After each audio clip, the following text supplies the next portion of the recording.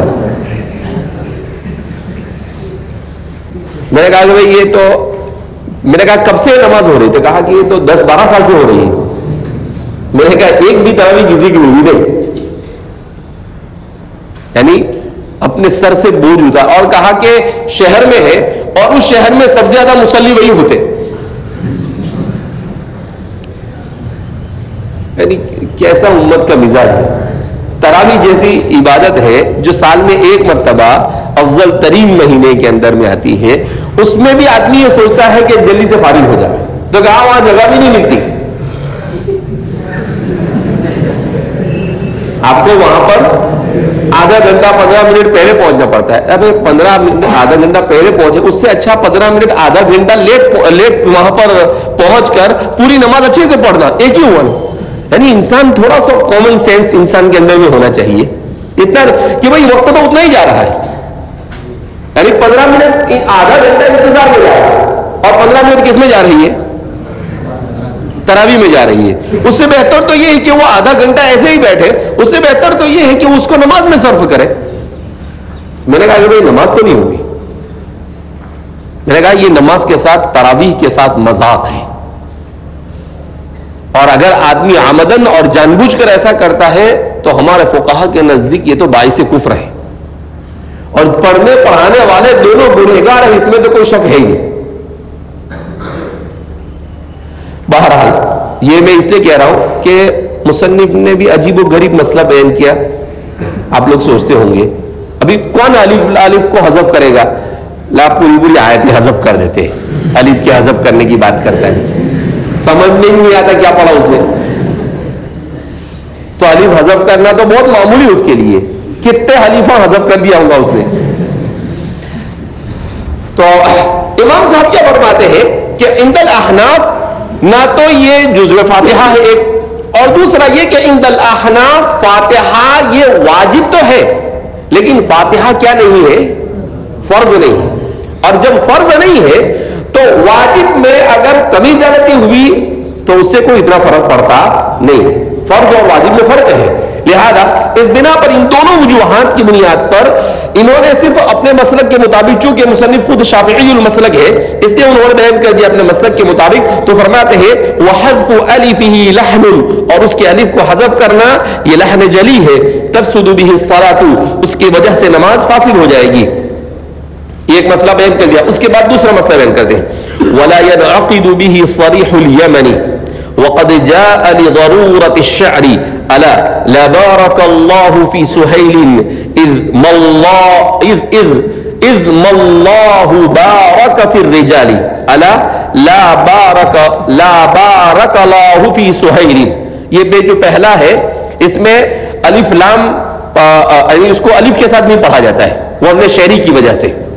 تو اس کو الا لا بارک لاہ، بارک لاہ یعنی اس کو الف کے بغیر پڑھا جائے گا.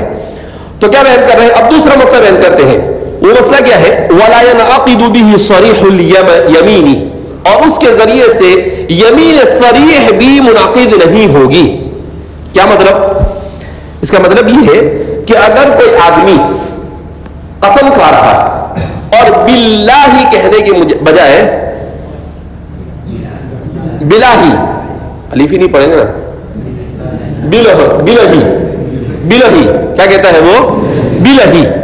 تو اگر کوئی بلہی کہتا ہے تو کیا اس کے بلہی کہنے سے انعقاد اور حلف اور قسم منعقد ہوگی یا نہیں؟ کیسے کیسے مسئلے لے کر آتے ہیں. تو فرماتے ہیں لا ينعقد صریح الیمنی، یمینی صریح یمین نہیں ہوگی. کیا مطلب؟ یمین کے باب میں باب الایمان کا قاعدہ یہ ہے کہ یمین کے صریح طور پر واقع ہونے کے لیے کلمے کا صریح ہونا ضروری ہے. کلمے کا صریح ہونا ضروری ہے. تو وہاں پر نیت کی بھی ضرورت ہے. یعنی باللہ ہی کہا تو اب وہ ادھر ادھر کی کہا کہ نہیں میں نے تو وہ ساق کا مراد لیا تھا، یہ مراد کچھ نہیں چلے گا. وہ صریح یمین ہو گئی، لہذا اس کی قسم منعقد ہو جائے گی. لیکن اگر کوئی کہے بلہی تو چونکہ بلہی اور بلہ یہ عربی زبان میں محمل لفظ نہیں ہے، یہ عربی زبان میں کلمہ موضوع ہے. اس لیے کہ بلہی اور بلہ اس کے معنی آتے ہیں کسی چیز کا تر ہونا. بل یبل بلن سے بلہو، تو فرماتے ہیں بلہی یہ اس کا وہ معنی بھی ہو سکتا ہے. اب جب یہ الف کو حذف کر دیا تو الف کو حذف کرنے کی وجہ سے یہ صریح نہیں رہا اور یہ کنایا ہو گیا. اور جب کنایا ہوتا ہے تو کنایا کے لیے نیت کا ہونا ضروری. اگر نیت ہے تو قسم منعقد ہوگی اور اگر نیت نہیں ہے تو قسم منعقد نہیں ہوگی.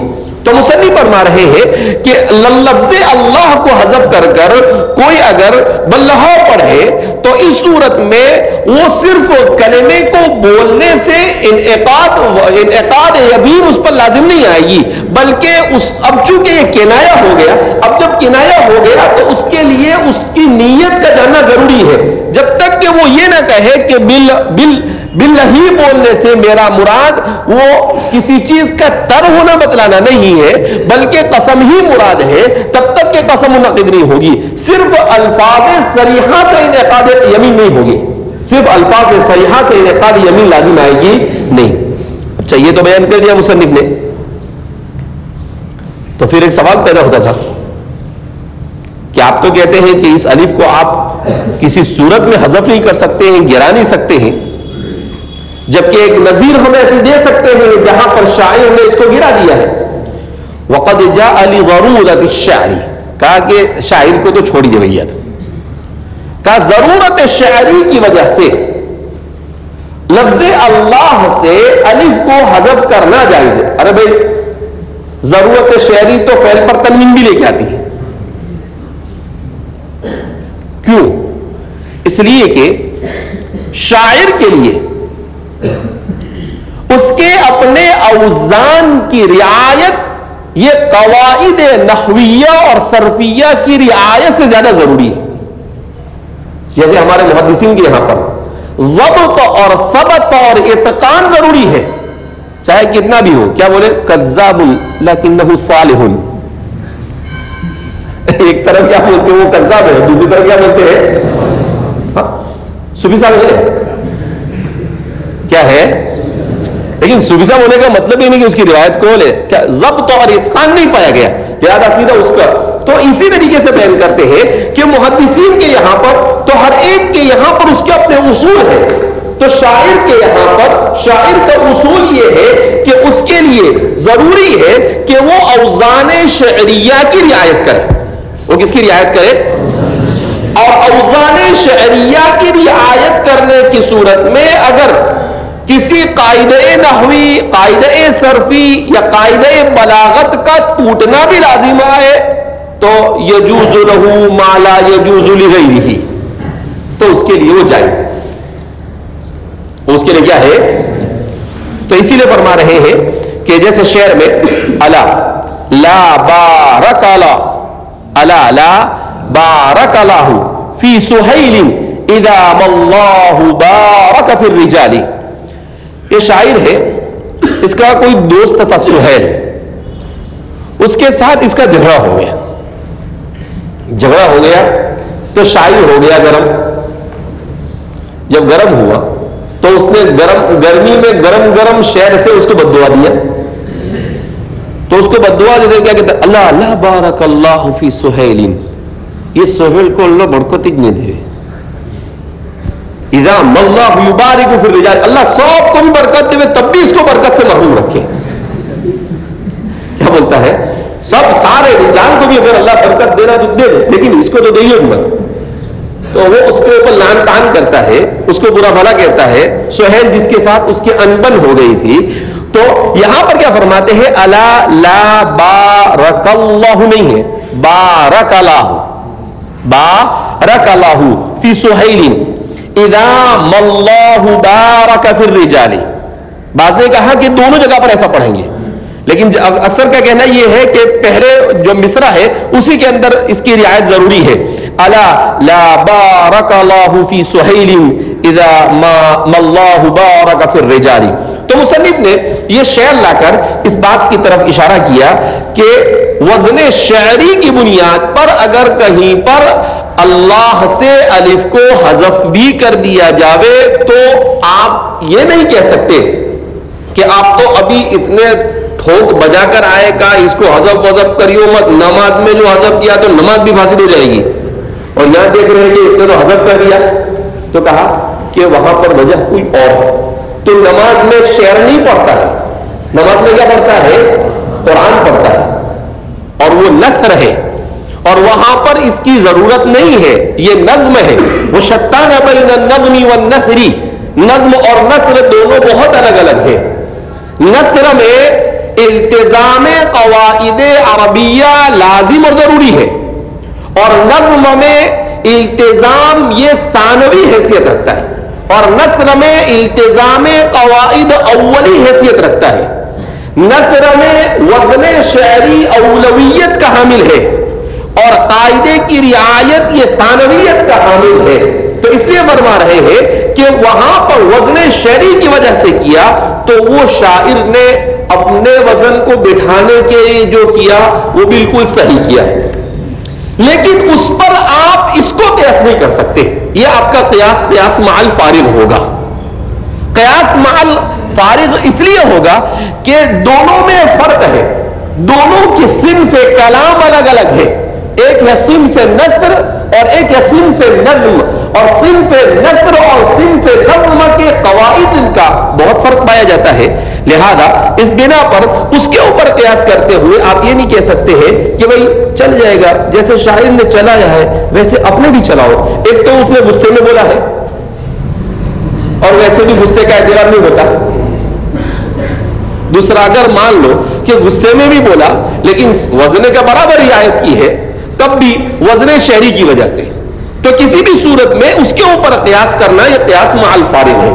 تو مصنف نے گویا کہ وقد جاء لضرورة الشعر الا لا بارك الله في سهيل اذا ما الله بارك في الرجال, یہ کلام دفع دخل مقدر کے طور پر کہ کوئی یہ شعر اگر کسی کی نظر سے گزر جاوے تو وہ یہ نہ کہنا شروع کر دے کہ امام بیضاوی نے مسئلہ غلط بتلایا ہے. بیضاوی نے غلط بتلایا نہیں, اس لیے امام صاحب نے یہاں پر اس کی وضاحت کی. اب یہاں پر وزن شعری کی رعایت کیسے کی جاتی ہے؟ بہرحال تو کس طریقے سے وزن شعری کی رعایت میں الف کو حذف کرنے کی ضرورت پیش آئی, تو انشاءاللہ کل اس کا ادگھاٹن کرتے ہوئے اسی پر میں کیا کروں گا, آپ کو بتلاؤں گا کہ کس طرح سے شاعر کے لیے اوزان کی رعایت ضروری ہے, اور اسی اوزان کی رعایت میں انہوں نے کس طریقے سے, تو اس کے لیے اس کے جو اوزان بنائے ہیں شعراء نے, ان اوزان کو لکھا جاتا ہے اوپر, اور پھر اس کے نیچے جو یہ شعر ہے اس شعر کو لکھا جاتا ہے. جب اس کو لکھا جاتا ہے تو آٹومیٹک آپ کو سمجھ میں آ جائے گا کہ ہاں برابر اس وزن کی رعایت میں یہاں پر الف کا حذف ہونا لازم تھا. ارے سمجھ میں آئی بات جس کو, تو اس لیے انشاءاللہ کل میں آپ کو بتانے کی کوشش کرتا ہوں. بہرحال مصنف نے یہاں پر بیان کیا, اور اس طرح سے مصنف نے کلمہ اللہ پر بحث کو ختم کیا.